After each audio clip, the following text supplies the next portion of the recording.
बहुत तकलीफ है और नहीं हो रहा काम, बहुत दिनों से लगे हो नहीं हो रहा, हरा मूंग ले जाओ। मूंग के दाने तो रहते हैं घर में, केवल 31 मूंग के दाने लेकर जाइए, 31 चावल के दाने लेकर जाइए और 31 ही बेलपत्र लेकर जाइए। जिस दिन सोमवार की अष्टमी हो, कौन से दिन? सोमवार की अष्टमी हो, उस दिन शंकर जी के मंदिर में जाओ, 3 चीज लेकर जाओ, मूंग के दाने, चावल, बेलपत्र। चावल जो 31 लेकर गए हो, अपनी कामना कर कर शंकर जी की देहली पर रख दो, चौखट पर, कहीं पर भी एकांत में उसको रख दिया जाए। मूंग के जो दाने लेकर गए हो 31, वो नंदी के पास में, जो नंदी का पांव ऊंचा रहता है उस पांव के पास रख दीजिए। और जो 31 बेलपत्र लेकर गए हो, वो 31 बेलपत्र अशोक सुंदरी वाली जो जगह है, शिवलिंग, ये जलाधारी जहां से पानी बहता है, उसके बीच में एक मोटी सी लाइन होती है, जो शंकर भगवान की छोटी लड़की अशोक सुंदरी का स्थान है। शिव जी के 13 बच्चे हैं, 13 बच्चे में सबसे छोटी लड़की अशोक सुंदरी यहीं पर विराजमान होती है, जहां से पानी नीचे गिरता है।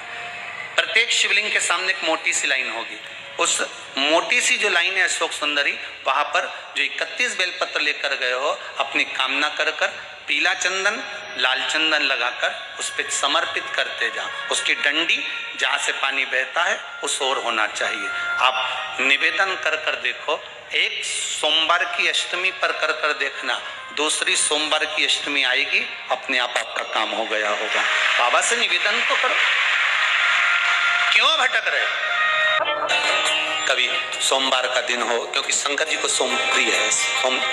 सोमवार का दिन चंद्र का वार शिव जी को प्रिय है। बेलपत्री के वृक्ष के नीचे बैठकर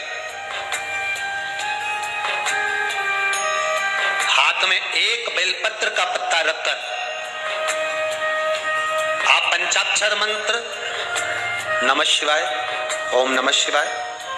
या श्री शिवाय नमस्तुभ्यम या महामृत्युंजय मंत्र का स्मरण कर रहे हो, पर डंडी का भाग अपनी ओर, बेलपत्र की बीच वाली पत्ती का भाग बीच वाली उंगली की ओर रखकर अगर आप स्मरण कर रहे हैं और अपनी कामना कर कर बेलपत्री के वृक्ष के नीचे बैठकर उस पत्ते को सम्मुख रखकर बाबा से विनय कर कर एकांत में उस बेलपत्री के वृक्ष की छांव में, बेलपत्री के वृक्ष की छांव आप कामना कर कर उस पत्ते को शंकर भगवान के ऊपर समर्पित कर रहे हैं, तो ये जान कर रखें कि पार्वती और शिव का मिलन करवा रहे हैं और अपनी मनवांछित फल कामना पूर्ण करवा रहे हैं। क्योंकि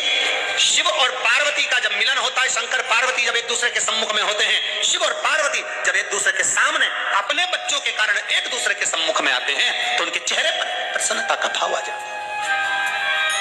फल, मनवांछित फल की कामना आप जिस कामना के लिए कर रहे हैं, विवाह के लिए, नौकरी के लिए, सर्विस के लिए, व्यापार के लिए, रोग मुक्ति के लिए, आप जिस कामना से कर रहे हैं, बस उस कहकर कभी सोमवार का दिन हो, क्योंकि शंकर जी को सोम प्रिय है, सोमवार का दिन चंद्र का वार शिव जी को प्रिय है। जो व्यक्ति बहुत ज्यादा गरीब हो, बहुत कंगाल हो, लक्ष्मी नहीं आ रही हो, बहुत तकलीफ में हो, कर्जा बहुत ज्यादा हो, उसको कुछ नहीं करना। सोमवार की सोमवार शाम के समय बेलपत्री के पेड़ के नीचे थोड़ी सी शक्कर या गुड़ डालकर एक दिया रखकर घी की बत्ती लगाकर जलाकर आ जाओ, अपने आप कर्जा चूकना चालू हो जाता है। कर्जा क्यों? माता लक्ष्मी को मां भगवान शिव ने कहा था, लक्ष्मी तेरा विवाह मैं भगवान नारायण के साथ कर रहा हूँ, तो नारायण के चरणों में तो रहेगी। और एक बात याद रख, माता पार्वती के नयन अश्रु से प्रकट हुए बेलपत्र के नीचे शाम के समय पर तेरा निवास होगा, तो प्रतिदिन शाम के समय पर बेलपत्र के पेड़ के नीचे बैठकर नारायण की आराधना करेगी। जो तेरे नाम का दिया बेलपत्र के पेड़ के नीचे लगाएगा, उसका घर संपदा से भर जाएगा। महाराज, शिव महापुराण तो यहाँ तक कहती है कि आपका कोई काम अटक रहा है, कोई काम नहीं हो रहा, बहुत परेशान हो गए, बहुत थक गए उस काम के लिए, सबके हाथ भी जोड़ लिए, सबके पास होकर आ गए, पर वो काम बढ़ ही नहीं रहा। तो निवेदन करते हैं, घी के दिए में काली तिल डालकर सोमवार के दिन शंकर जी के मंदिर के सामने तुम रुका जी का नाम लेकर दिया लगाकर जिस काम को तुमने दुनिया के आगे कहकर देख लिया, कर देख लिया, नहीं हुआ, उस कार्य को एक बार दिया लगाकर निवेदन कर फिर जाकर देखना, काम आगे बढ़कर ही रहेगा, छूटेगा नहीं, अग्रणी।